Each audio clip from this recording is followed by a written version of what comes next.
David, bonjour. Bonjour Loris. Alors tu es ostéopathe. Est-ce que Effectivement. tu pourrais nous expliquer qu'est-ce qu'un ostéopathe et pourquoi on vient voir un ostéopathe? Très bien.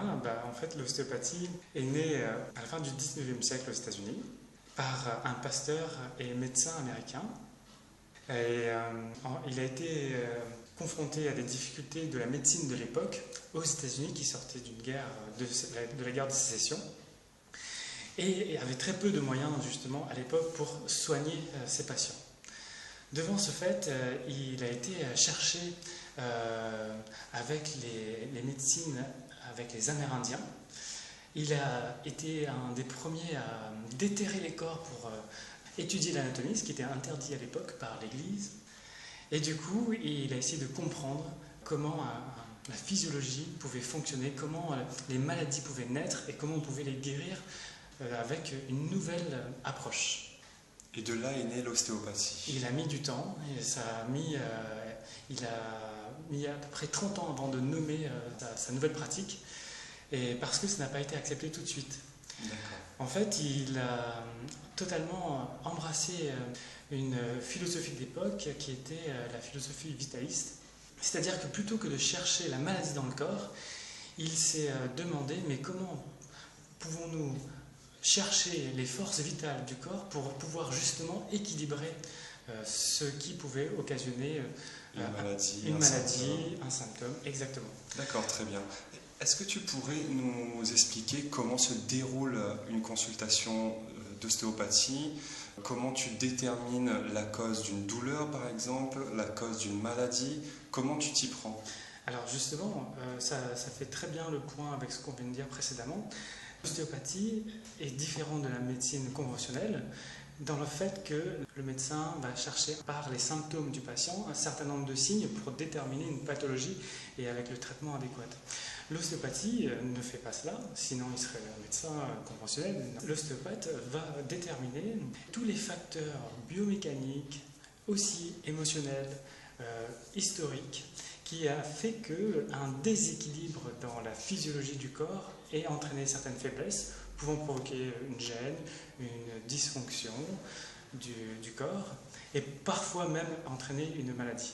Mais du coup, lorsque une maladie apparaît, je veux tout de suite dire ce distinguo, là il faut réorienter vers la médecine conventionnelle, mais l'ostéopathie reste un soutien vraiment puissant À la médecine traditionnelle. à la médecine conventionnelle. Voilà. Très bien. Alors prenons un exemple concret pour que Exactement. les gens comprennent bien.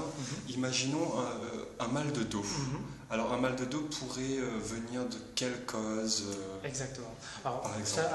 le cas classique, le mal au dos. Évidemment, s'il n'y a pas eu de chute, de cause directe, par exemple, pour avoir un mal de dos, il faut remonter dans l'historique du patient, pour voir si telle entorse de genou n'aurait pas Déclenché, effectivement, oui. dérégler l'équilibre postural de la personne. En cela, engager les processus d'adaptation, voilà, c'est le mot que j'ai cherché, Oui. posturaux de la personne.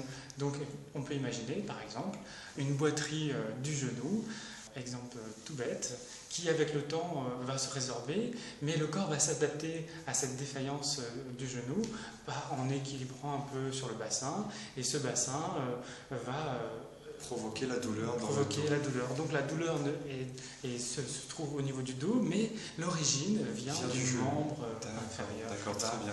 Alors j'imagine que tu détermines aussi des causes, par exemple, qui peuvent être émotionnelles. Et effectivement, ça, ce sont des aspects qui ne sont pas à mettre de côté, mais il est fréquent que le stress, que ce soit au travail, un stress affectif, en fait, toutes les émotions qui viennent de l'extérieur peuvent engendrer un niveau de stress au niveau physique. C'est-à-dire que, par exemple, un stress émotionnel va venir affaiblir une partie du corps qui est déjà elle-même affaiblie, dans le sens où la personne arrive avec une histoire, et dans cette histoire, elle a déjà eu des maux physiques qui ont déjà atteint leur stade de compensation physiologique.